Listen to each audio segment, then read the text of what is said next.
4 days in a hospital, and now finally you know that you are being charged. They compromised our software in a way that it contacted the command and control server. I got a call from my attorney where they said that the company and you were the only ones that are getting charged. It's been definitely a growth journey, one that makes me look at things differently. Most people back 5 years ago in my situation would be fired. How do you defend against this very type of cyber attack had it been launched by an AI threat agent? Time is not on our side, and that's one of the big things AI has taken away from us. Key part of that has been documentation and due diligence. A lot of people underestimate how important that is. Documentation is incredibly important to have in the right way.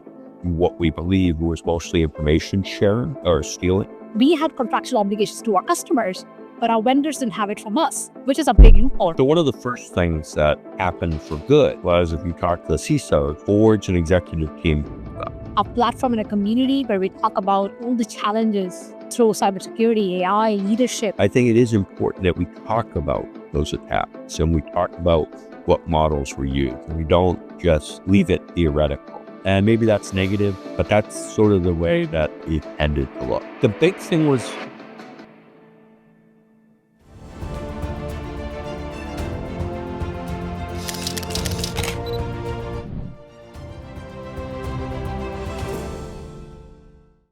So today I want to welcome a very, very close friend of mine. Not many people know this, but both he and I have shared a stage where we both gave the keynote for the conference. That's how we actually ended up getting to know each other very well. But he's a really good friend of mine and an absolute legend in the industry. And he's none other than Timbrown. Hey, Tim, welcome to the podcast show. Really, really great to have you today. Thanks, Monica. It's great to be here. We've tried for a long time to make this happen, so I'm glad we finally did. Absolutely. And we've had conversations over the years, especially through your journey and whatever things have happened even before. I mean, we met actually before all the incidents unfolded with SolarWinds and with you. And we have stayed like through the course as friends, and having to get to know you in a very different scenario and circumstance has made me realize how important our community and friendship is in our industry. And just to set context for everyone, right? For those that may have, not been out on the news recently every single day, and for whatever reasons been under a rock or whatever, can you set the context briefly on what SolarWinds cyber attack actually entailed and how the initial days unfolded for you? Yeah, absolutely. So SolarWinds, a large software provider, we've been around for about 25 years, and people use our products to mostly manage their networks, manage their systems, and now we count somewhere around 300,000 customers. We have around 50 products. So been around for a long time. I joined 8 years ago, or almost 9 now. And December 12th, 2020, we got the call that every CISO dreads, right? So our CEO got a call from Kevin Mandia, basically saying that we had shipped tainted code and it was being exploited. And so that was on a Saturday morning. Like always things are. Like always Friday nights, Saturday mornings. Oh. So always. And right in the middle of COVID. So you have to remember, we're right in the center of Absolutely. COVID. Where were you at that time? So you said Kevin called your CEO. Who called you? How did you find out about it? Well, first was like the incident, right? How did you find out? Where were you at that time? Yeah, so I was at home, which was good. And it was around, for some reason, I think it was about 10 in the morning. And so just kind of got, beautiful day outside. And I get a call with our general counsel quickly. And, he says that, the CTO for Mandiant's going to call me. And we get set up a call right after that. And we go into details. So it is, first off, was it true? Right? That's the first thing we had to figure out. Okay, is this true? And the Mandiant folks had enough information that it was very clear that it was true. We didn't know how. We didn't know how many. We didn't know if they were still in our back room. We didn't know if they were at our customers. We didn't know, really anything at that point. The other thing we found out was email was compromised and it was going to go public on Sunday. So we essentially had about 24 hours to be able to come up with a statement because it was going to, make the press. And on Sunday night, it did, right? So Sunday late afternoon, the news broke, and then 60 Minutes, you name it, CNN, all across the globe. The reason was the volume, right? So we had shipped that tainted version of software to 18,000 customers had it across the globe. So the number was a very scary number for everyone. And at that point, we didn't know what it meant, right? We later found out that about 100 had been, or under 100 had been kind of exploited or gone to a second level of compromise. But at that point, it was 18,000 customers. We just broke the world. And everybody's scattering. Oh, do we have this stuff? Is it in place? What are we going to do? Are we affected? So the world gets really, kind of small at that point. Everybody's trying to figure out, what's going on. What goes through your head as a CISO? Like I've been through what goes through your head as a CISO? I've been through my fair share of cyber and data privacy disasters and crises, both as a CISO, but also being responsible both for security and for data privacy. And I can imagine no one in this world, except maybe Joe and you, that come close to the extent and the level of crisis you both have managed. And obviously things that unfolded later we will talk about. But what goes through your head as a CISO as these things unfold? Because as you say, not enough information is always there. That's always the case. And you have to control the narrative to what is right versus just it being spread, because then it just creates more panic and also misinformation, disinformation. You got to deal with all of that. So what was going through your head?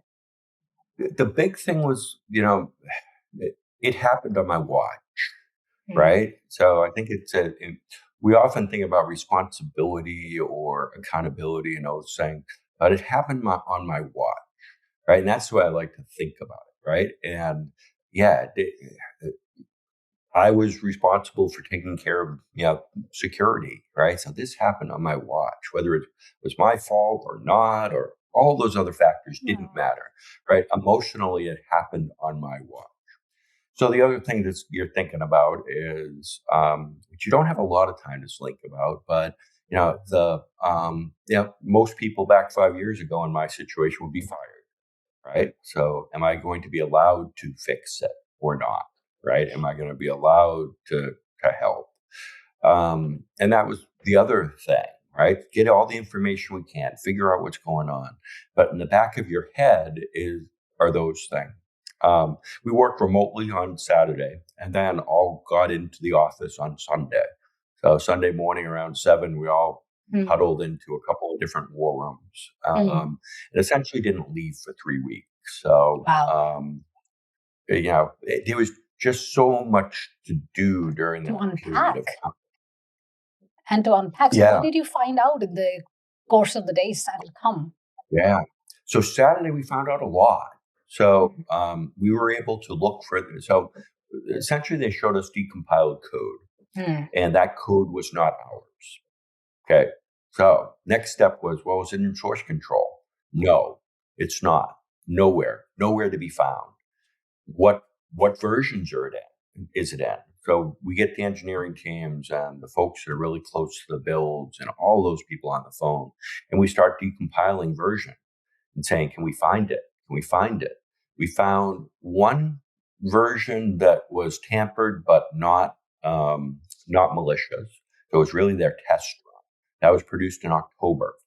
And then we found 3 versions that were produced between February and June that had the SUNBURST code. And then nothing after.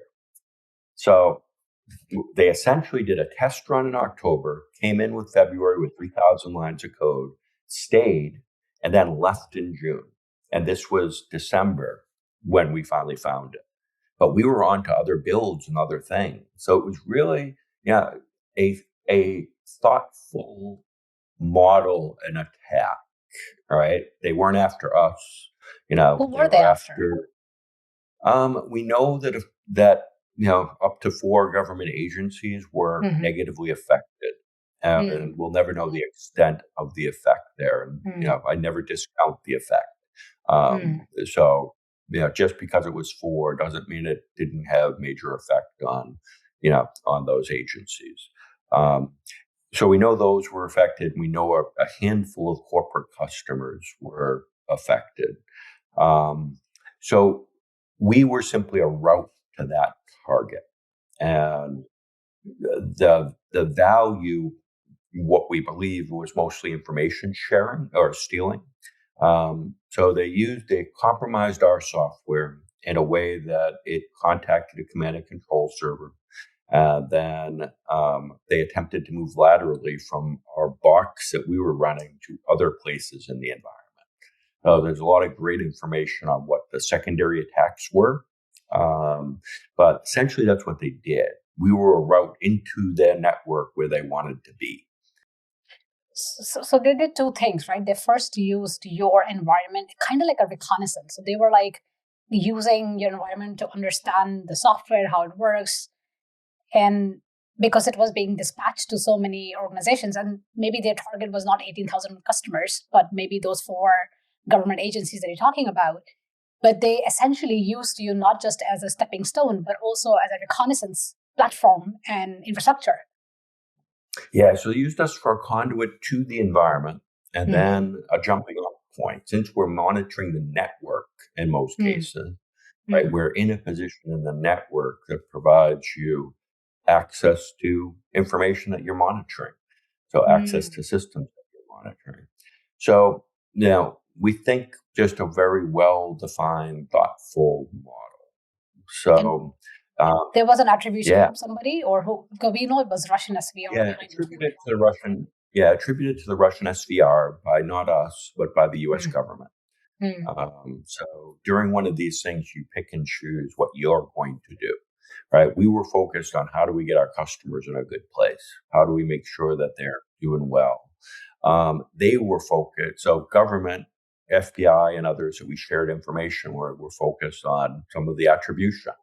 So the attribution came from the White House, but that really had very little to do with us, except we shared everything that we knew. And I think that's one of the important lessons. You do what you can, but you don't necessarily go outside of what your levels of expertise are. Just a quick note. We live in this unpredictable era of AI, where on one hand, AI is great at some things like pattern recognition, natural language processing, predicting the next token and thereby the next words, and mimicking human behavior or how humans function. But on the other hand, AI hallucinates, it's not always accurate, it overrides your instructions simply because it doesn't follow the rules, or it showcases behavior of misalignment. So how do you go from chaos to deterministic behavior and resilience? I share my weekly deep dives at the intersection of AI, security, privacy, and tech in my newsletter, The Predictability Factor. Check out and subscribe at monica.cyber.com. Yeah, absolutely. Other parts really important. Bring in people that have done it before. So we brought in DLA Piper, who had been and still is our external legal counsel. And their cyber team was top notch, right? They all had great contacts at FBI and other places. They'd all been that way. And through them, we brought in CrowdStrike, a good, very good threat hunt partner. We brought in a few other folks. A little bit later on, we brought in Krebs and Stamos group to help. So the idea that you go alone is one thing you need to think hard on, right? Bringing expertise in, bringing people that have gone in before. We had a reasonable incident response plan, and it was fine for minor incidents, but something at this level, you really need to have an outsider that's independent, that has gone through it before. We were lucky in that we had relationships among the people that were in the room. So had relationships with the CEO and the head of research and development, the head of IT, head of marketing. So we had relationships in the room. So we had a level of trust. But I would not have thought about splitting our teams into 5 different segments and just saying, okay, marketing, you own marketing. Nobody interrupt them. You have a marketing question, go to marketing. They own it. Oh, engineering, you own how to build systems. You need to help figure out how they got in, what they did. All of these things are in your queue. IT, how did they get in our back door? What did they come in? What did they do? Okay, your job to help CrowdStrike do everything to be able to instrument our entire network and our entire system. Legal, you own escalations, you own law enforcement. Tim, you go across everything. But I would not have thought of that right off. And instantly they thought of that. Instantly they set us up. They set us up with schedules. Remember, email's not working. So we're stuck with Proton Mail and Signal and try to schedule. It's very difficult. So they took on scheduling. So they helped with, get us together every night at 9 and the board meetings at 10 and what we were going to do for that day. And so they took care of a lot of those things. So when people think, oh, I'm going to run the incident, all right, you're pulled in so many different directions. The only thing I could do is show up where I needed to show up, look for places I could help, and then help.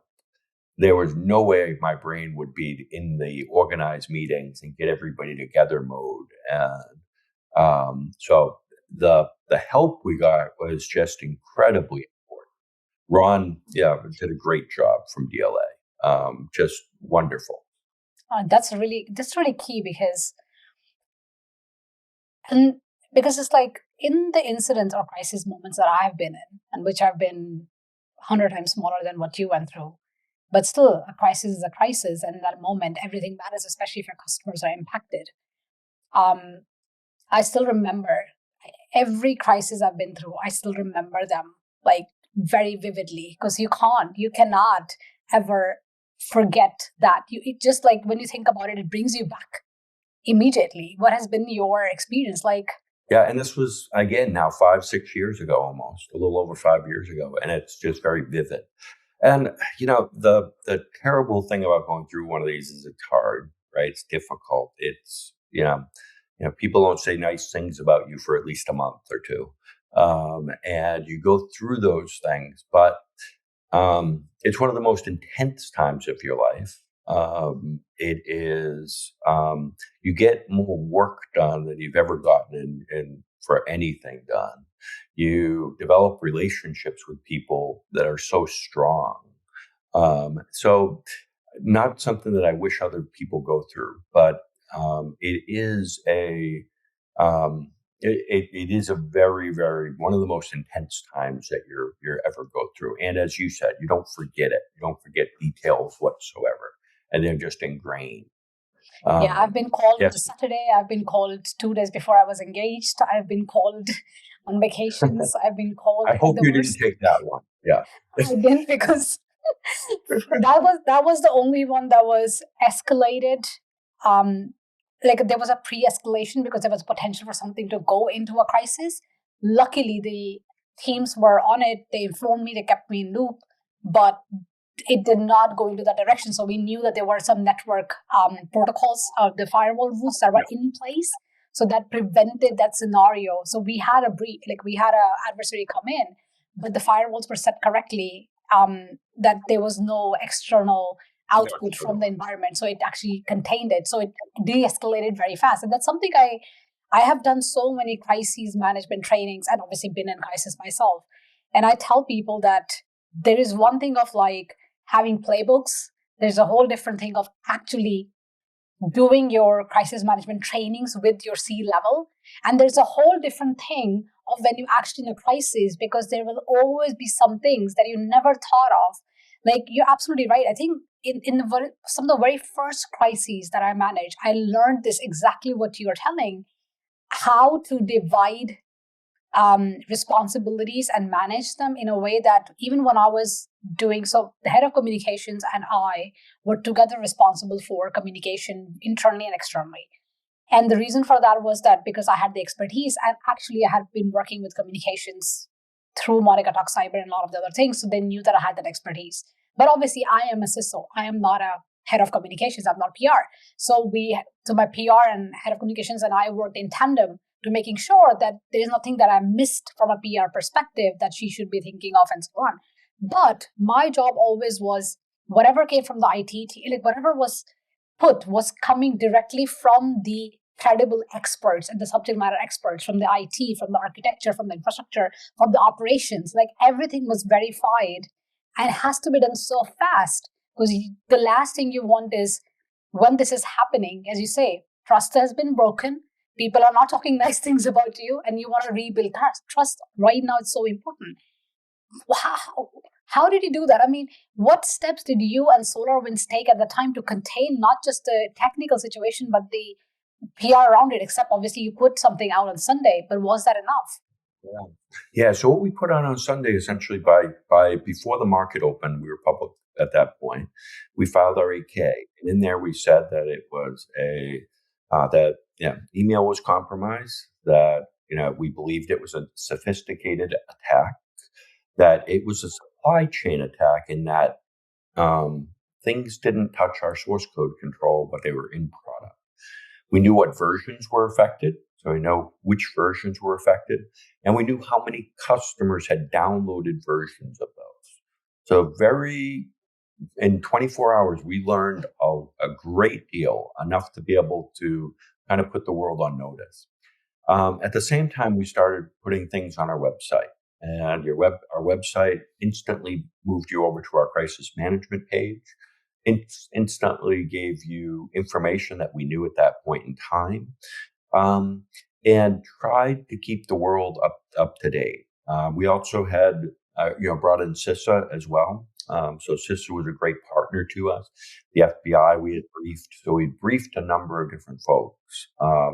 And so the next stage was that written communication, although good and fairly transparent about what went on, it wasn't enough. People wanted verbal. People wanted to talk to someone. And not that we had anticipated this, but everybody wanted to talk to the CISO. And so that was countries. That was the largest of the large companies of the world. That was different groups. That was so many wanted to talk to people. So we had set up escalation lines, and those escalation lines, so support queues were going way up. For some reason, I remember 12,000 in the queue. And usually it's simply, am I affected? What do I need to look for? How do I do things? And just because it's written, people still want to talk. So you've got two different strategies there, right? One is the legal strategy of, okay, well, we're going to face liability if we talk to people. And the other side is, how do we start our process of building trust back with people? And that's by talking. And I don't know how we got to the model, but we got to a model of transparency. It was just what we naturally wanted to do as a group of people. And I never remember having a fight over, with anybody about what our approach was. It was, somebody wants us on the phone, we're going to talk to them, right? Mm-hmm. So government agencies, the Army, the Navy, the Marines, all of those folks are all calling. How many calls did you take personally? Like approximate, if you would guess. Hundreds. And this is just the first few weeks, or what are we talking? Just the first few weeks was probably the most. And then we went on the circuit of talking to like the ISACs of the world, or conferences, or other things, or anywhere a group of people were. Because we found that talking worked. And a great story from the Army, right? So I'm doing a a presentation at FCA, which is the big Army conference. And, one of a guy with 4 stars on his collar said, "Tim, do you mind if I have the mic?" After we were done, I said, "Yes, sir." And he said, "This is what you should expect from all of your vendors."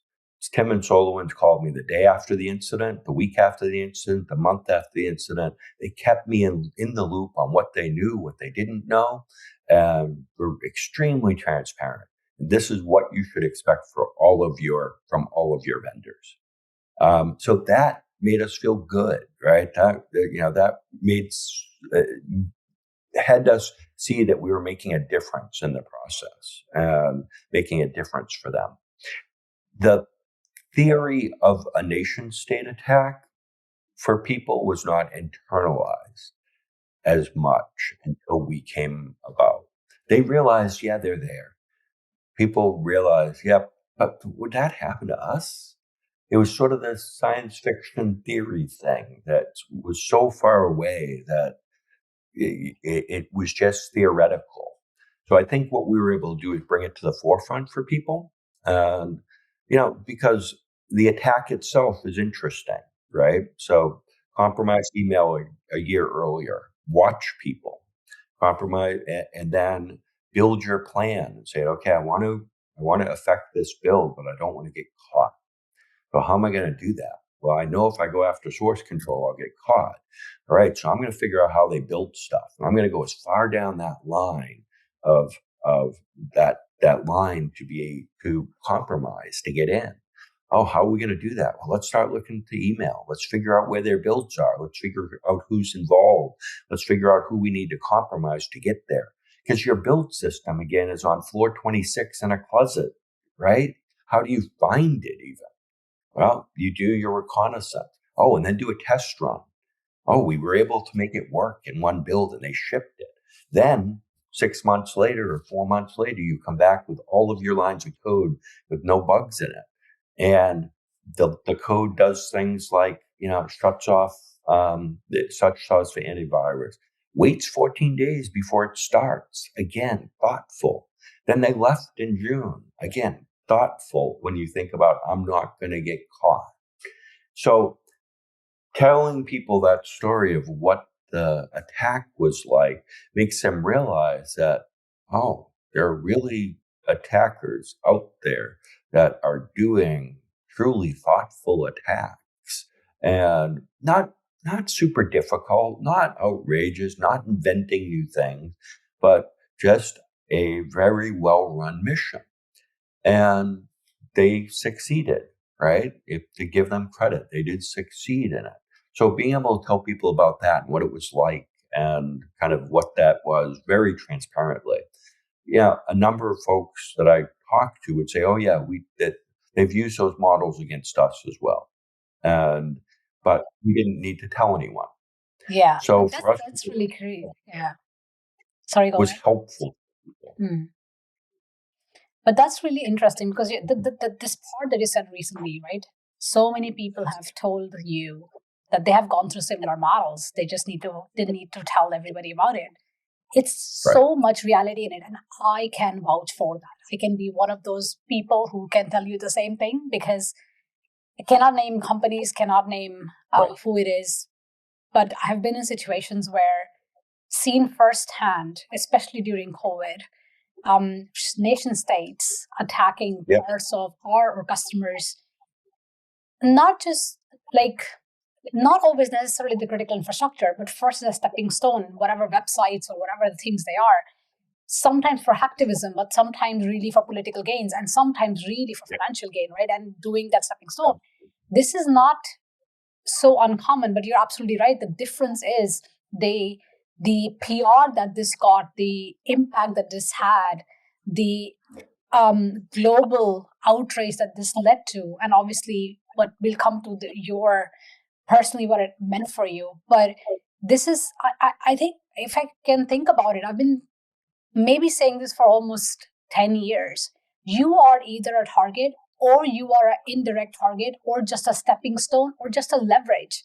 It doesn't matter. In any case, you can become conducive and you can become a part of a criminal activity. Yep. And you have to think about why. Why would it happen, right? So, yeah, if I have to spend, $5 million on an attack, but my upside is 50, all right, good, right? Good return.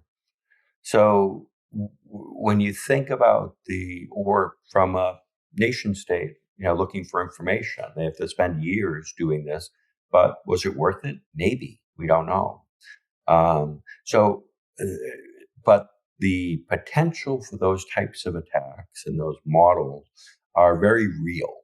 And whether it be organized crime doing a sophisticated attack, whether it be a nation state doing a sophisticated attack. So I think it is important that we talk about those attacks and we talk about what models were used and we don't just leave it theoretical. The other part was ours was not that hard to comprehend. And we didn't get into as much. For some folks, I got into technical details, but most it was, they wanted to use us for a route to some other information, and this is what they did. So it was a case that people could understand at all levels, and that helped them kind of internalize. So one of the first things that I think happened for good was if you talk to the CISOs, boards and executive team woke up and said, could this happen to us? And every good CISO in the world said, yes. Yes. Of course it could. Yes. It absolutely Right? can, 100%. And then they were paid attention to a little bit more, and they were potentially got a little more budget, or they were listened to a little bit more. So that's one of the good parts of just the initial incident, right? That it brought the attention of the world on this can occur. This is not theoretical. This is real. And it stepped over to having, better security for, essentially the world when people started taking it. They were able to get audiences with different levels within their organizations and use this as a good reason to talk to them, because that was a question of most CISOs. Could this happen to us? And so that was something that was, that was the start of good, right? The start of how we could be helpful, the start of how we could be useful. So let's switch gears a little bit. We unfolded the days when you found out about the attack, found out about what's happening, how to communicate what's happening, and people have been talking to you. Obviously, weeks are unfolding. And at some point, you found out that you were being charged. What happened? What did you feel? Where were you at that time? Like, just walk us through that. Because as I said, for me, any of those crises that I've been through, they're just so vivid. And I can't even imagine what you've been through. But for people to get the understanding of what it meant for Tim. Yeah. So the first month or so is kind of the worst month of the incident, right? And we're collecting data, we're doing all sorts of things, getting no sleep, trying to get everything together. CISOs is a great partner for us, amplifying the truth, but no sleep. Eating plenty, lost 25 pounds in the first 30 days. So all of those things happen. But we start making progress and we're moving forward. We finished our investigation about 5 months in. Then it's a matter of, how do we build trust back? So during this whole process, the lawyers show up instantly, right? I remember a uncomfortable conversation. This happened on Saturday. I believe it was Monday or Tuesday that the lawyers show up. It was just some of our external folks, and the statement's a standard statement. We work for the company. We don't work for you. So if you're uncomfortable, please feel free to have your own, counsel present. And but they're collecting data so that they have a record. But it's a very uncomfortable scenario. It makes it real for you that early on. That must have been crazy to hear. I mean, you work for that company. Everything that you did or did not do Was this a part of your role for that company? And then you get to hear, even though legally that's what it is, I can't imagine what it feels when they tell you, we are representing the company, not you. Right. And that's a standard process, but the feeling that you get there is very, it's one of those feelings of, oh, really? And of course, you help, right? Company's been wonderful through the process, but this is just a standard discovery process. So through that kind of first really year, we're sharing everything we can. We're getting information in. We're doing interviews with SEC people and working with this was just for clarity. This was after you found out about the SEC charge or before that? This was, I'm sorry, question was so after. This what you're talking about in terms of talking to the SEC. Is this after they put the charge on you or before that? No, this is before. Oh, this is before. just normal. This is collection of data. So US, whenever something bad happens, you get sued, right? We're just a very litigious world. So we don't need to go in why that is, but we're just a very litigious country. Understood. Yeah. And so the expectation is you will get sued by someone. Mm-hmm. So we had one class action of because the stock price dropped. So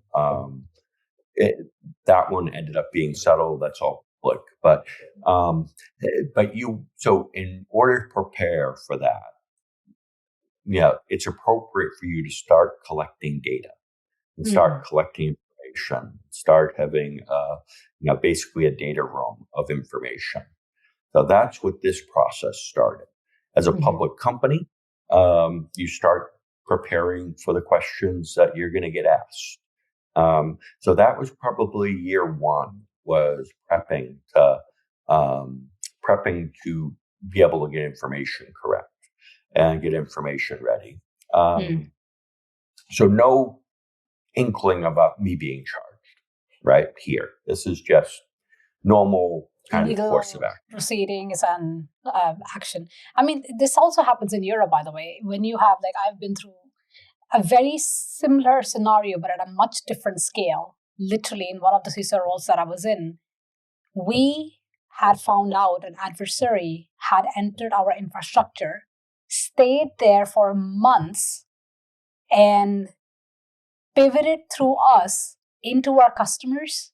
And we found out, luckily for us, there wasn't much damage. It was contained fast, but the feeling is crazy, and you have to report to the authorities. And this was in the finance sector, so we have the financial authority, and then we had to report to them, and investigations obviously happened. So this is such crucial things, even without the lawsuit and without anything. I think a lot of CISO don't understand what this really entails in terms of taking that responsibility.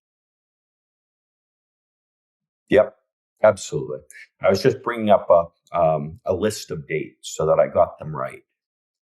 So if you look at, 2021 was set of discovery, right? That's when we figured everything out and just normal legal proceeding. So October of 2022, that was what we call a pre-Wells. So a Wells notice means you're being charged by the SEC. So before that, we say we're considering charging you. Okay. So, and a number of other folks got pre-Wells. So basically the executive team got pre-Wells, and it just said, yep, we're considering charging you. And with that, that's what triggers your personal attorney. Okay. So as soon as you get a pre-Wells notice, you need to have somebody that represents you. Prior to that, the company is representing us, and we're collecting data. And right. All of the things going. So that was October of 22. How did you find your attorney? What was important for you at that time? Just anyone, or you must have had some? This is an important decision. So the company helped, and company paid for my attorney. So let's be clear on that. But there were a couple different attorneys that we have been working with. So we've been working with a number of different firms. One of those firms was King and Spalding, and they represented us for our civil suit. So not the SEC, but a civil suit. So I interviewed a couple of different attorneys, and I picked the King and Spalding, so King and Spalding attorney group, and very, very good, top notch. Love my attorneys. And so, but that's when we engaged. That's when it kind of got real. And essentially, you're going back and forth through 22 to 23 with, why you shouldn't charge 10. That's what it came down to. You're doing interviews, you're doing discovery. So when you go through this type of process, you're collecting enough information to figure out what are they going to ask you about. And your interviews are a few hours long with the SEC folks. And it's, when you wrote this email 3 years ago, what did you mean? Oh, when you did this presentation, this many years ago, what did you do? Right? Why? What were you thinking when you did this? Or somebody, what's your context for this? So they go through, it's hard to go through those things from a discovery perspective and information gathering. But you do it as process. So back again, the likelihood of me being charged here never occurred before anyone, right? No CISO had ever been charged. So I'm an educator. I like to be able to help. That's the way I operate. And so that's what I'm trying to do in these interviews, right? Is trying to help, trying to educate, trying to lead them towards the truth. And I think I was thinking somebody was really trying to find the truth. And in reality, what I believe now is that the policy people that you're dealing with want to have a case big enough to bring to enforcement. And then the enforcement people want to be able to have something that they can win. So very little thought for the truth. And maybe that's negative, but that's sort of the way that it tended to look. But it's important to know. I mean, you know that in hindsight, but most CISOs don't even know if that's going to happen to them. And if they did, how that may actually backfire. But your job is still to bring the truth to the forefront, however different and difficult and uncomfortable it may be. Just before we proceed with the timeline, just tell me something. All this time, what was it going on with you and your family? I mean, you must be anxious. I cannot imagine, even though you're not being charged and you don't have this occurrence that all this will happen, there must be anxiety. How did it impact you and your family? Yeah, so I don't recommend this for people, but I compartmentalize, and I compartmentalize my work and my home. And my wife actually put it really well. She said, "Tim, I know this is your safe place, but if you need to talk to me about something, you can. But it truly is my safe place. And I usually don't let the two bleed together. And that's the way that I can deal with it, right? So work is work, home is home. There's nothing she can do to help me with this stuff. So that helps me more, is to have a safe place. And, that's me. But the stress sits there sometimes, right? But you do need escape. You need different things that can help you. If you can get to the point of being okay with whatever happens, then that helps you as well. eventually you get to the point of, you've got good lawyers. They're doing what they need to do. They're going through the process.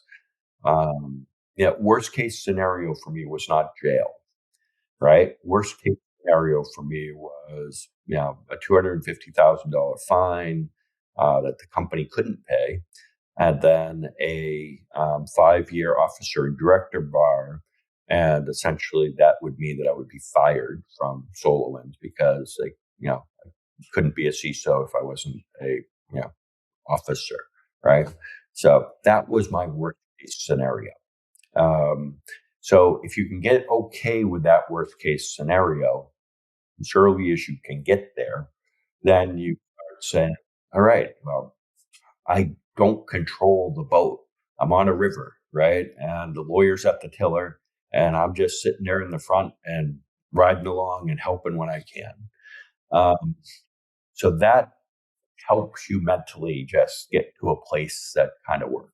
So right now you're in a place where, just going back to the timeline, we have come to a point where, okay, we have been having conversations with SEC, and you're saying that you thought at that time that helping them find the truth would be actually beneficial. But later you realize that maybe in hindsight, they were not looking for truth after all. What they were looking for is just to get enough information to basically make a case. How does it go from there? Or maybe I can be the face of what they're looking for, right? Because, Tim's competent. He speaks well. He's been out there. And if I give the SEC some grace here, right, that they were forward thinking. If they had charged just the CEO, it wouldn't have made a difference. Charging me truly did make a difference, right? It raised the bar for security. It made people think about what they have it made executive teams and boards want to talk to their CISO. So, and be able to kind of raise the position a little bit. So I think charging me actually did what they wanted it to do. And it did improve the security of the world in many ways. So when did you find out? So October 23, so a year later. October 23 is when I officially was charged. So I was in Zurich at a conference, presenting at a conference, and I got a call from my attorney, and basically they said that the company and you are the only ones that are getting charged. Wow. So it was just the company and me, and that triggered me to have a heart attack. So I had a heart attack in Zurich, and I didn't realize I knew something was going on, right? But when I did exercise, it was just I wasn't getting enough oxygen. So walking up a hill, I would be out of breath. Your arms are hurting, your chest a little tight, those types of things. So it wasn't this, massive event. It was simply whenever I did anything that was stressful, it ended up going over. But that was triggered that week. I did something silly. I flew home and then got home, and I couldn't walk from the terminal to my car without stopping. So I knew something was bad. Wow. So Saturday night, got home, went to, my wife made me go to the emergency room, went to the emergency room. They basically take blood. And if you have the enzyme showing a heart attack, they fast track everything. So I had the enzyme that showed I had a heart attack. I had 95% blockage in one artery, 75 in another. So They did stents in a balloon, and all better. It got out of the hospital. So I was in the hospital about 4 days. So through this, though, I get this, Before we go further, I can't even imagine. So 4 days in a hospital, and now finally you know that you are being charged. And were you still compartmentalizing, or this was the time when you finally told your wife the deepest, darkest anxieties that you were having at this point? Like, how did it? I would just freak out at this point of time.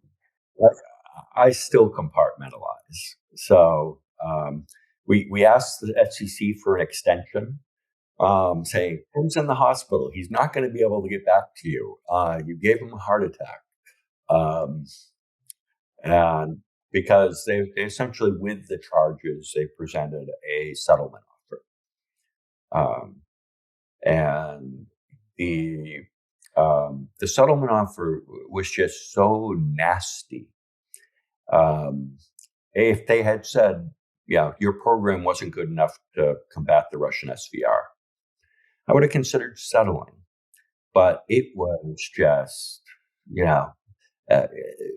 personally attacking, as well as just, my program attacking, and just, incompetence. You're terrible. You're, what you did was, malicious, and just terrible language. So the language was worse than the charges. But what their offer was at that point was no officer and director bar and some level of a fine. That was their offer on kind of day one. They said, it's going to get worse if you don't accept today. But just very, very, very nasty, right? And the company's offer was similarly nasty. It was, to sign that piece of paper would just be so full of lies that, I just couldn't do it. You'd just be, corrupting your soul to be able to admit to all of those things just were completely untrue. So I didn't sign the paper. We decided that the company, again, so there was separation here. Companies paying for my attorneys, but we purposely have your own attorney because you're separate. The charges against you, charges against the company are separate things. So this was individually against you, which was personally to you, right? This was your personal liability. The charges were right at timbrown at a personal individual level. Correct. So, but no one ever asked me to do something different, or it was like, what they asked me to do is, you consult with your attorney and see what's right for you, and then we go forward. So we had very, I had incredible support from the company and other places. So that's 23. So and inside of 23 to 24, that's when we started doing kind of formal depositions and reviews. So more interviews, more depositions, deposing many different people, expert witnesses, all of these things occur.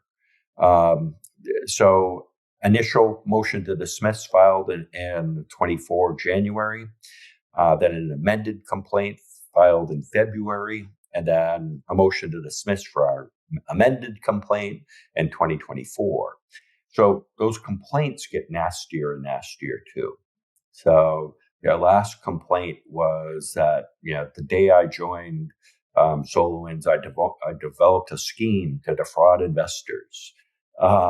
They're all public, right? But they get really nasty, and it's personal attacks, and just, again, the language that they use, just very harsh, right? And so good news on July of 24. So July of 24, the judge dismissed 90% of the case. Now, at a motion to dismiss, you can't introduce new evidence. So you have to take the charges. They're assumed to be real and true. And the way you do a motion to dismiss is you use precedents, saying that, okay, this has never been done from a legal perspective, or you use contradictory information they have in their complaint against them. And you say, well, one moment you're saying Tim didn't regularly meet with the executive teams. The next moment you said, when Tim was holding his quarterly reports, he said these things. These are contradictory statements, exactly. Yeah. So you can bring contradictory things up, but you can't introduce new evidence. So very unprecedented from a legal perspective. The judge dismissed 90% of the case. Never heard of, right? And what was left over was essentially a security statement. So 2-page document that was published that said, we have firewalls, we have antivirus, we have, access control. People get what they need to get to do their job. Those types of things. And the way that they did those things were, so I'll give you the access control example. So they read emails, they see, oh, we had a problem with access control and we fixed it. Oh, we had, somebody get the wrong credential and we fixed it, because of our audits. So normal day-to-day activity for security team. We couldn't introduce that we had, thousands of places where we were doing things perfectly correct. And that, sometimes people get overprivileged or underprivileged and we fix them. What they said is those 5 emails showed a systemic problem in access control, where in reality that was the exception, and our controls were in place to be able to catch things and fix things. So, but we couldn't introduce at that point in time the new evidence. So the judge couldn't say that that was untrue. They said it was a systemic problem. Okay, 5 may be systemic, right? If you did 10 of them and 5 of them were bad, you had a problem. Right? If you did 10,000 and 5 were bad, I don't think that's a systemic problem. So, but that's what was left. And so that was July of 24. So a year later, July of 25, we had a proposed settlement. And we had gone through a number of things. So the company was very insistent on dropping me from the case. They were, dropped him and we'll consider settling. Dropped him, we'll consider settling. Why? My general counsel, we went through a mediation attorney or judge, and he asked, so why are you so insistent on dropping Tim from the case? And, the attorney for SolarWinds, our general counsel, said, because he didn't do anything wrong. And that was the attitude throughout the whole process, and just such support from the company. That's incredible. Incredible support. So July 25, we had a proposed settlement. And then just working through the process in October. And finally in December, just last December, the case was dropped fully against me as well as SolarWinds. So that was the good outcome. Just kept pushing on. It was like a Christmas that couldn't come, because of the shutdown for U.S. government, all of those things. So it was just expectation. But we finally got to a very good outcome. And so all over, company has stayed behind me and with me and so well. And then the community as well. The community has been very, very, very supportive. And there was an uproar. There was an uproar in the community, because not just because what it was happening to you, and for all those people like me who know you, and we know that you didn't do anything wrong, it felt like a personal attack. But also for CISOs, and I was working as a CISO at the same time, it felt like a personal attack to every one of us, because with the mandates that we get most of the times, and the work that we do with ethics, with integrity, and then being personally held liable, do you still think it is a great role, and do you still encourage people to be in this role? It is incredibly a great role and so important. And security is number 1 risk, or number 3 risk for most boards across the world, right? Number 2 or number 3. And we need to have a smart, articulate person thinking about it 100% of the time, right? And that's the bottom line. Whatever you do, you need some people fully thinking about how I'm going to secure this organization and how I'm going to work towards doing it well. And without that, then you're just, going to get yourself into trouble, right? AI is bringing stuff at us so fast, and it's just going to get worse. So the role is incredibly important from a number of different factors, but it's really just like I have a CFO thinking about the finances of the company. I have heads of engineering thinking about what I'm going to build. I have heads of IT thinking about what I'm going to do from infrastructure perspective. Security goes over all of these boundaries, and you truly need really great people that are thinking about how I'm going to de-risk an environment, how I'm going to make us more resilient. And yes, secure, I hate the word secure because it's almost impossible, right? But how I'm going to de-risk the environment and how I'm going to measure, how I'm going to think about this. This is my 100% of the job that I do all the time.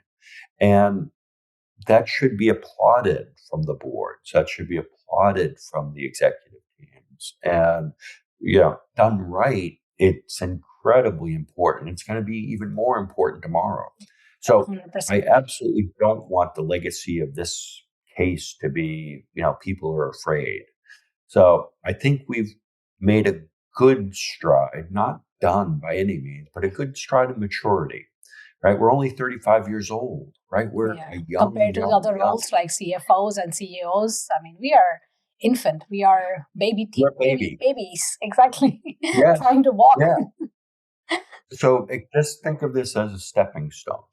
And we didn't give, SolarWinds, myself, we didn't give them the precedent of, yep, just sue them, they'll settle.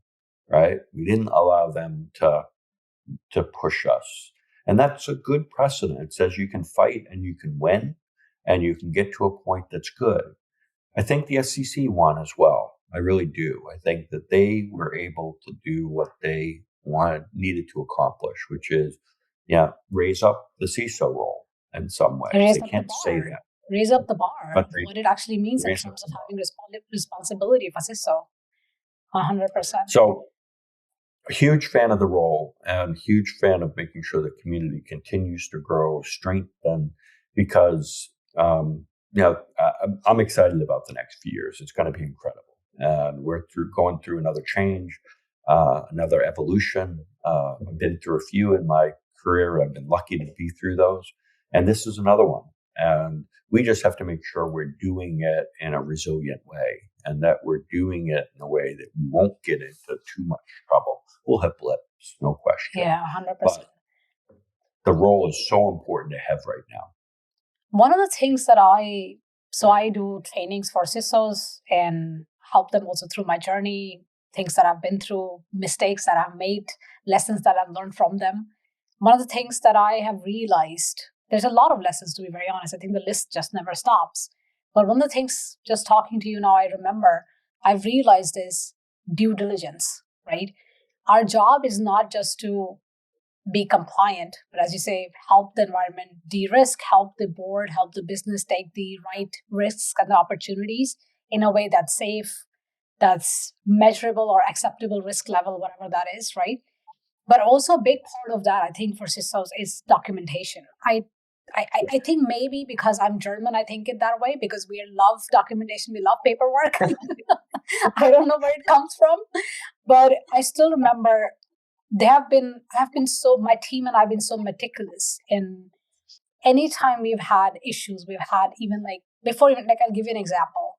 Again, cannot name the company, but there was one of the times we've been running security, data protection, privacy practices, large team, different responsibilities. There are ISOs, BISOs, and all of that in my team, and data privacy officer and so on.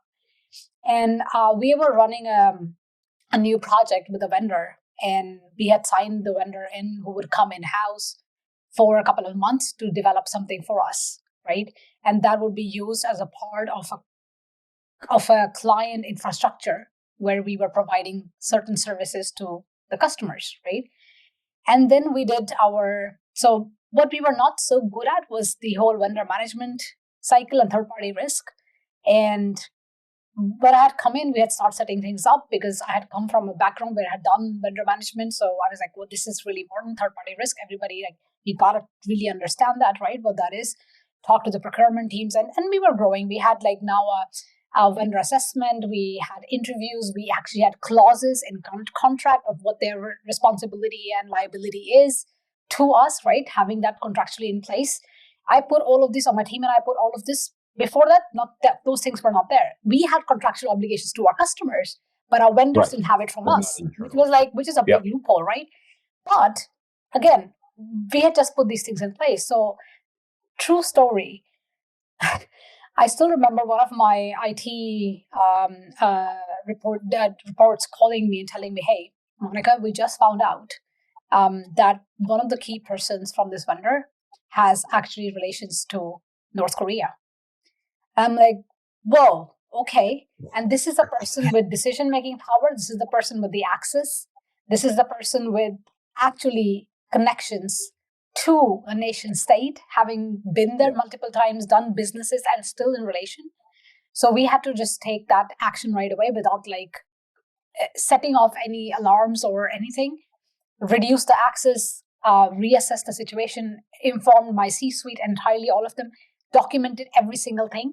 And when we had put the measures in, I got them to reply to me whether these were accepted, if there were other measures that we had recommended, which they said, for example, no to some of them. We're like, okay, then we need that in writing, that you don't want those measures to be placed and you want these measures to be in place.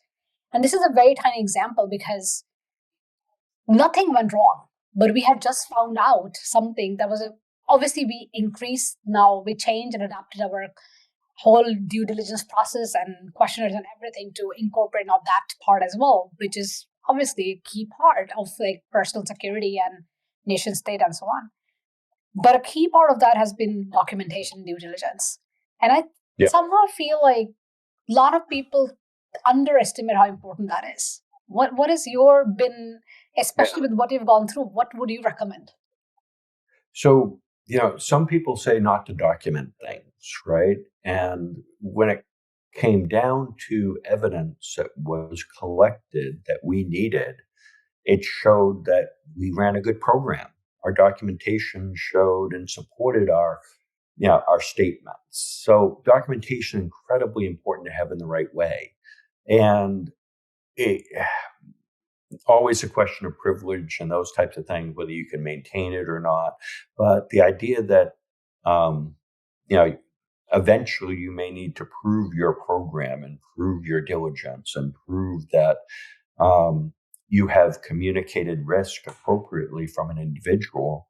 It's important to be able to do that. And, especially when you're in situations where you're not necessarily getting what you need from your team or executive team or board or others in ways of, de-risking the environment, right? And in those cases, it's important to have appropriate documentation from a CISO perspective that you are communicating risk appropriately to your management chain. It doesn't always result in de-risking, right? But it says, here's what I am doing. Sorry, go ahead. Just sometimes CISOs look at, well, I'm not accomplishing what I need to, and it's the end of the world, right? And I'm not accomplishing what I need to, and I'm making very small strides is often kind of the case that we're in.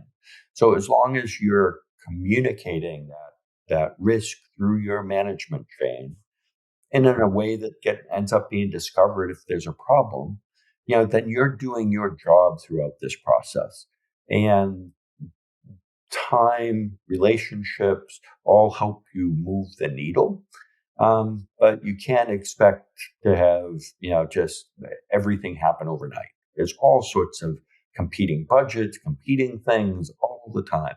But you want to de-risk yourself by communicating.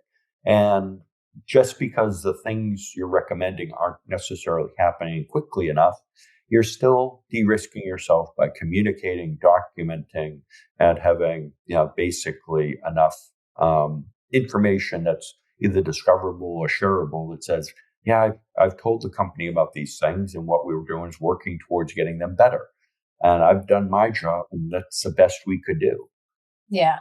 And then I think I was about to exactly say that, because this is not, so the situations I have done this in enormous CISO roles, and most of them, especially after learning through the very first crisis that I had gone through, it was not just a matter of that I was not getting what I wanted. I think I had a very good position. I was a part of the C-suite. I had my teams. that was not the reason. But I think this second part that you say about de-risking yourself. So think about this, right? Take this analogy. We just spent this time talking about how what happened to you, what happened to SolarWinds can happen to anyone. Especially what happened to SolarWinds. We have been talking about this for decades, that any organization can be attacked by a nation state, either directly, indirectly, as a stepping stone, as a collateral damage, whatever, right? But why? I think it's the time then now to understand what happened to you can also happen to anyone. Why would CISOs think that it will not happen to me? And let me say something. Not just in US, where you have the SEC and you can get charged. Even in Europe, even if you don't have the SEC in Europe, you have obligations to the authorities. These are governing bodies. These are authorities where you are liable to report in time, to have the evidence, to have the documentation. And I've been doing that even before this case happened, which means for me, it has always been like, this is not about loyalty. The company is absolutely there for me. The company is absolutely supporting me and I'm supporting them. But this is just the right thing to do. And I don't think any CISO should feel bad about it, right? And we talk all the time about like, don't trust and verify. I think that applies to very much to our jobs as well. Yeah, I mean, and it's just the level of expectation that we should have. And in certain time, people get into very uncomfortable situations. They're not happy with the progress, and as it's okay, right? You go find a new place that you can be able to make the impact that you're doing. But I'm hoping that we kind of took a step. We won a little bit of a step from the SEC saying that if you're running a reasonable program, you're doing the best you can within the scope of that program. You won't be held accountable when something bad happens, or personally accountable as much. Not a full precedence by any means, but I think we just at least were able to set a bar saying that it's okay to fight. It's okay to be transparent. That's a big one. That you can be transparent and still do well. SolarWinds as a company, we were running about 92% renewal rates before the incident. Those dropped down to the 80s. Our last public quarter, about a year ago, our renewal rates were 98, 99%. So we really were able to be transparent, to share, and it was appreciated by the customers in the world, right? So I think that was one of the other big lessons for folks, that by sharing, we help the community. By sharing, we help the world. And although legal, it gets uncomfortable from a legal perspective because you're out there talking, it is still a model that works from a company recovering. One of the things the CISOs need to really understand is that the job before the incident is very different than the job afterwards. And some of the skills that you need to develop for that, right? So if you look at most of the things that I talk about, they're already written down, right? About the incident, the timing, the details, what happened, all of those things. What I do is provide a little color and context around the edges. But being able to do that's a skill, and it's a skill that people need to develop. So that's the other place that if you want to be a post-incident, post-event, which we all have events, CISO, it's important to develop those types of skills, because those are incredibly important when something happens. In addition to the fact that obviously you had done nothing wrong and you had worked to the best of your ability, best of your knowledge, serving the company, what kept you going through all of this? Yeah, I'm stubborn in some ways. But truthfully, in a good way. This happened on my watch, as we talked about earlier. So I had to get it right. Right, I had to get the company right. I had to get it into back into a good position. I felt I really, really needed to do that. The SEC stuff happened, and it just happened. And that one, company stood by me, and it was like, how can I use this for lessons, right? How can I use this for good? How can I use this to help, again, our community and our world? So that really kept me moving through this. If I was seeing no value, if I was seeing that I couldn't assist, that would have been horrendous. I don't know how I would have dealt with that. So as long as I could find some good in it, and as long as I could find that, sharing the experiences were helping, and that we were getting better from a community and world perspective, that made it worthwhile. And that was key, right? That it wasn't just me sitting in a back room, just mulling over this stuff all the time. It was, I brought the community and the world along with me through this journey. Yeah, you did. And they supported me. They appreciated it. Every time I hear somebody saying, "Oh, I changed what I was doing because of some of the stuff you said or you did," or we got better contractual language through different groups. We got better filings from people. People changed the way that they were doing some work. They refocused in different ways. So all of those are big wins. That minute was meaningful, meaning that it was meaningful for me. So that's one of the things that really kept me going through this, is to get it to the end, get it to finality. So I'm thrilled it's over, but it's been a long run. Do you feel the weight of the heaviness has gone? Is it still there, a little bit of that, or? That's exactly the thing that I said, right? Is that I feel lighter, right? That it's coming, it's coming, but it's finally done, right? Is just a big weight off. And now I'm looking at what I do next. So what are you doing? What's next for Tim? Yeah. So we announced that I was going to be leaving SolarWinds. So that's all public. That it's just time, right? It's been 8.5 years. We've gone through this all together. I think I need to separate, and I think it's good for the company to separate. It's a healthy resolution, I would say. Yeah, it's a good timing for that to happen, right? We finished what we needed to accomplish, and company has been so supportive of me. So nothing at all wrong with the company. But it's time for me to move. One of the things that this has taught me is that, I really like and enjoy supporting the community. And I think it's very important that I find the right way to do that. In the future, I'll be announcing shortly that, kind of what I'm doing. But it absolutely still has a big supporting of the community model to it.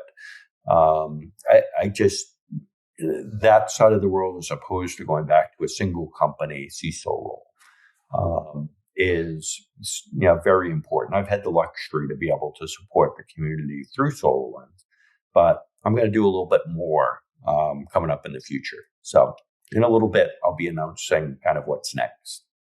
That'd be very, very exciting to hear and to know about. In this conversation that we've had so far, I see that, or at least I gather that you see a silver lining in this somewhere, in the sense of how it raised the bar for the community, and I can speak on behalf of the whole community. I'm pretty sure everybody will agree that you did a public service for us. You not only just did this for yourself or SolarWinds, you actually did this for every CISO that has been or will ever be, to help set the right precedence and not the wrong one, right? That you won't just get charged by SEC and then you just have, only option you have is to settle, right? But is there any other silver lining that you see in all of this happening? Or do you think there was already just too much? So, I mean, a lot of silver linings, truthfully, right? So I think we have given notice to those that want to pursue legal actions against companies that go through something, that they need to know more, right? They need to be able to measure true negligence versus simply somebody doing their job. So they have to learn more if they're going to file suits against us. So I think that is a good thing. I think that we have helped prepare ourselves for the next evolution, right? Where AI comes in. I think that we've, at least in some organizations, really taken on, more responsibility, but also more responsibility for not security per se, but de-risking environments, and gotten some additional respect in our companies to be able to do that. So I think that's important. I think it's just been, so good for the SEC to learn, good for others to learn. And I think we do have helped to raise up the bar for the CISO community itself. And I think the community itself has gotten stronger. I love my community. I mean, they have been incredibly supportive, and it's given them something to rally around a little bit. So that's another kind of silver lining. And with a strong community, we are gonna, start, winning more against the adversaries. And we share, we win. We share, we win. And I'm a huge fan of AI being able to help us actually start winning more and making the bar harder, and not just saving resources and having agents and AI agents taking moving jobs around, that type of stuff, but really raising the bar for the good guys, seeing that we are much harder to infiltrate, much harder to do real damage to. So that's what I'm looking for the next few years, is really hoping to define and build and, help our next generation be, using AI to be able to embrace some complexity that we haven't been able to before, and really making entities more resilient. Let's make it a lot harder for the bad guys. And let's not make them win so often. So that's what I'm looking forward to. Yeah.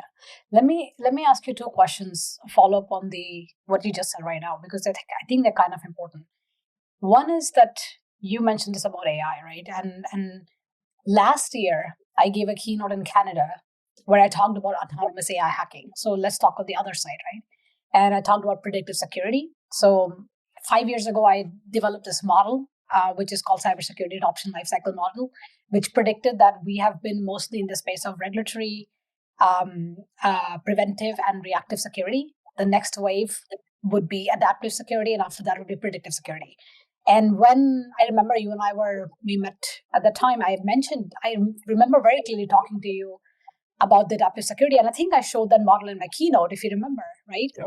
Yes. And you remember that, right? And next wave of that was predictive security. So now when I was talking last year, giving a keynote in Canada, I showed them the model and I told them, like, I did not expect this to happen this soon, but it seems like we'll have to get better at predictive security much faster than we could imagine, and thanks to AI, obviously.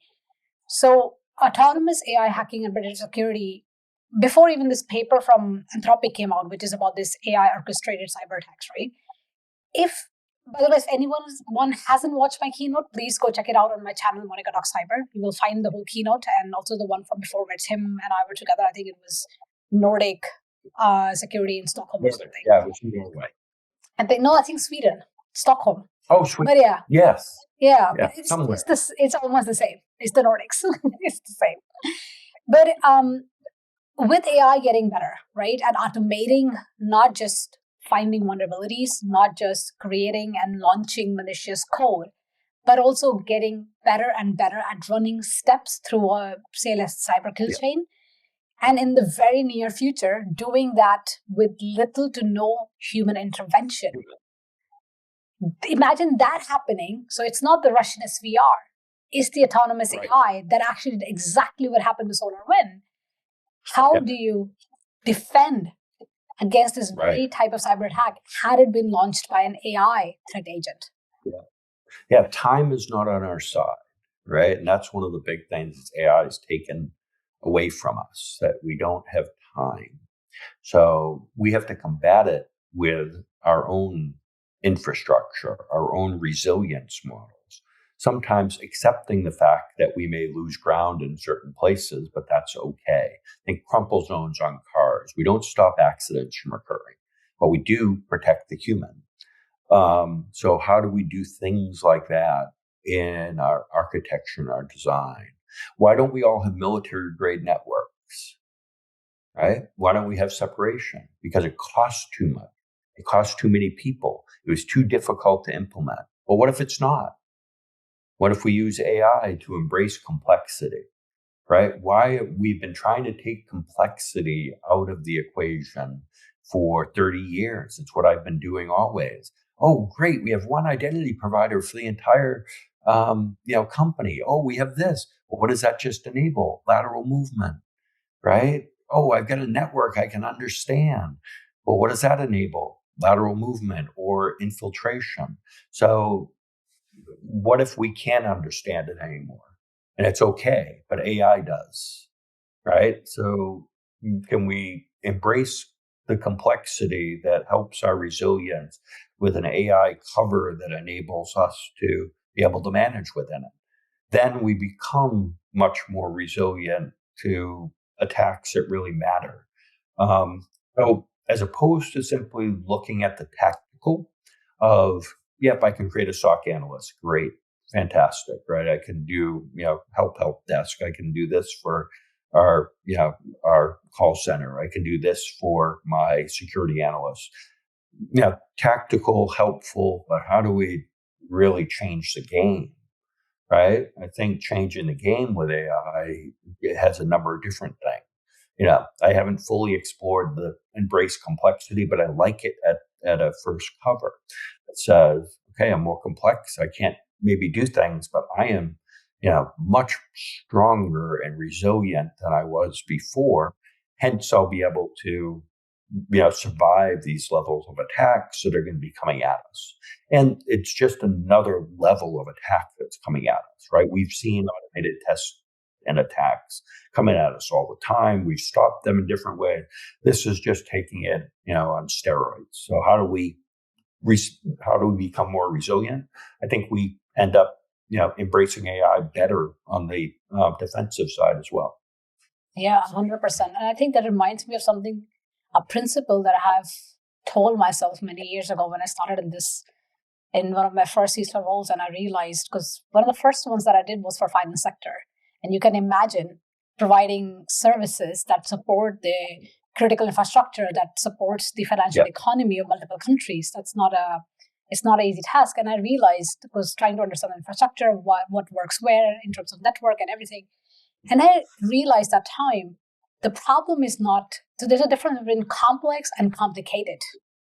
The issue is not so much when it's complex, it's when it's complicated. Because ultimately things come together and they become complex, but that's not the problem as long as they're not complicated.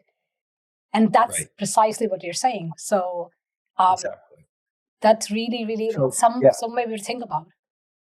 Yeah, and that's what we have to kind of start driving the world towards, right? Is we know bad guys are embracing it for automation, no question. So there goes our time factor. So how do we embrace it for good, right? What can we do differently? How can we architect better? How can we build better? How can we make ourselves, just more resilient, right? How can I, make my build environments more resilient? As that's what my job is, right? So all of those things end up, coming together, and I'm hopeful that, we'll have a few bumps through the AI evolution, but we're going to end up, better at the end. And I really do like the Anthropic commercials, right? It sucks to be a problem or something like that, right? Have you seen those over there? Yeah. Their commercials. Yeah. Oh, problems everywhere. It sucks to be a problem. Yes. So I think we have to think about it in that way and see how we can, through a number of combinations of different things, architecture, new products, new designs, other things, but, get to a point where, it's bad for, this is terrible for the bad guys. That's where I want to reach us to. Yeah, absolutely. The second thing that I wanted to follow up on, and this is it's at a very personal level.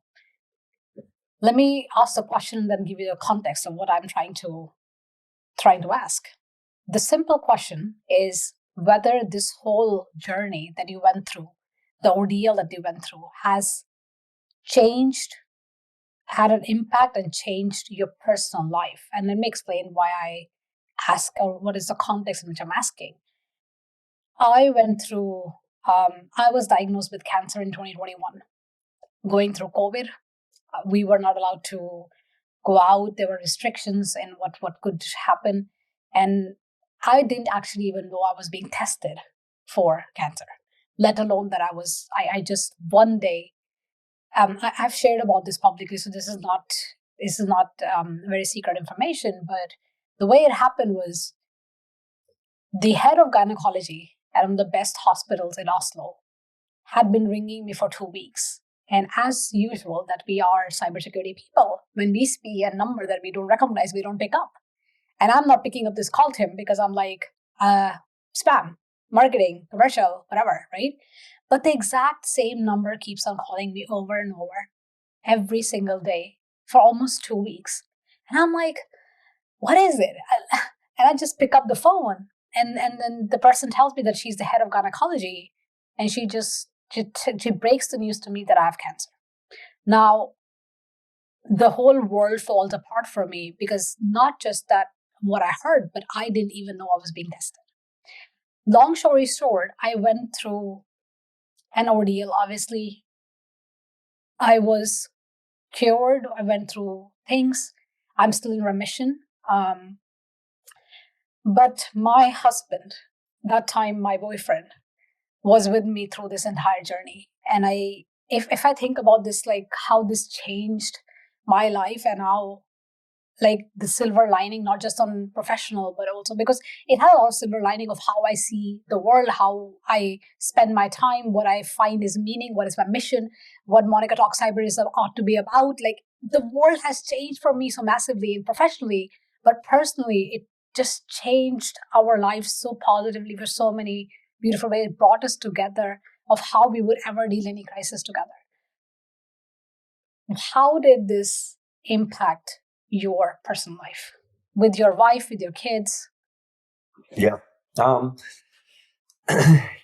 think a number of different ways. So, really the support that I've gotten from family, support I've gotten from community has just been so helpful. It is from a perspective, when you look at things, it's good to be able to see that you can impact kind of a larger group of the world, and it becomes addictive in many ways, right? That just going back and helping a single company or a single entity is not enough, right? It's just not enough. I need to be able to have the level of impact that, I think I've had in the last few years now on top of, everything. Same times I need to be able to still have a life and still have good balance, right? That's always been something that's been a challenge, right? Is balancing life and, work and other things. So, but it also makes you understand what's important, right? As I said, that my worst case scenario, I would have been able to deal with. So you can put things into perspective a little bit to be able to say, yeah, we'll get through this. This will be done. But, we've been able to help the world a little bit and we move forward from it. So definitely learning. I never wanted to be, I'm a guy that sits in the back of the room, right? And quietly absorbs things. And being the face of something, I've been around the world and, people want selfies with me. It's really weird. So that part of the world is just strange, right? Being, a name that people know is, I've never met you, but I've had meetings about you, is really kind of different side of it. But I'm still Tim on the back end, right? I want to affect the world. I want to affect change. I want to be able to, help people. I want to, help us, move, quickly or move to, other areas. So using this incident to help influence the world has been a good experience. And just seeing people around the world that are, yeah, seeing that I had a small hand in helping has been wonderful. So it has shaped me differently a little bit. It's made me feel that I want to do more, do bigger, and keep along that path. And the family and friends and all of those are still very, very, very important, and help support me through this, and understand that I do need outlets, and I do need work time, and I do need to have separation there between the two. It's been definitely a growth journey, and one that makes me look at things differently. If I were to ask your wife now, through all of this that she went through together with you, for whatever information that she got from you, based on obviously what you told her and how much you got involved her and everything, if somebody were to ask her, like, okay, what is your takeaway or feeling now that all of this is settled, what do you think she would say? What would be the first words that will come out of her mouth? I think she would just say that, she supported me throughout that. She realized what I needed. Sometimes I needed just quiet, right? I didn't need to talk about the same things I talked about all days during my work life, right? I needed to be able to talk about the farm. I needed to be able to talk about, our animals and, baby donkeys being born. And I needed distractions like that. And that's what she provided me, is that other world that allows me to kind of survive my other world. Right. And I think that's what she would say, is that, she was just glad she was able to read me and understand kind of what I needed during these times. And just be, there and be supportive and helpful throughout the whole process. Yeah, incredible. If there are just last few key messages that you would want to share, like we talked a lot about obviously the whole thing that you went through. We talked a bit about nuggets and lessons learned throughout our conversations or the timelines. But if there is just one key message that you would want to give to all the current and aspiring CISOs out there, what would that be? Yeah, it's just remember that we're babies, just like what we had talked about. We're growing, we're maturing. This is a blip in our maturity curve. And, and I think it ended up okay, right? We ended up in the right place. And, we're going to go through those. And we need to understand that that's going to happen. And back to, it's still an incredibly important job for us to do. And very critical that we get the best people coming into the industry. We get the best people that can really think and help make companies more resilient to the attacks that are going to come up in the future. So still a huge proponent of everything that everybody's doing. And, I'll do everything I can do to support the whole, our community and our growth, and everything we can do to make sure that, we're creating the most resilient companies we can, because that's really on us. And, I take it very seriously. As I said, this happened on my watch, and I felt very, very responsible because it did. And, I think we all kind of share that. So we do, and I do feel responsible to help that next generation come up and really be there and, make our world a safer place. So that's the big message for folks. Don't give up, keep pushing forward. Look for help through your community, look for help through your friends. Not everything is smooth sailing, but, we can really make a big difference. Absolutely. Thank you so much for sharing this time with me, Tim. I know we've been talking about this for a long time. We have been in touch You are not just an incredible inspiration, you're a dear friend. I do not wish anyone to have to go through what you did, but given what you did go through, you have really helped bring the community together. You have really helped raise the bar in the industry for what cybersecurity really means and needs. You have helped put CISOs maybe both critically a bit, helping them think a bit more critically in a more like critical situation of like, what does it actually mean, but also helping them tackle these situations now, not in hindsight, but in foresight, right? And what you did means a lot to me as a CISO, as a friend, a lot to our community. So thank you so much for not just going through this, but actually for your service as well. Thank you. Yeah, I mean, I wouldn't be able to get through without everyone. So I want to thank everybody for staying with me and supporting me and, just being there. So, and that's something to do for everyone. So you see somebody going through something hard, make sure you call them, make sure you reach out and just support them as well. So we are a great community. So thank you, everyone. Thank you so much, Tim, for joining me today. Really, really appreciated the conversations. This is Monica signing off.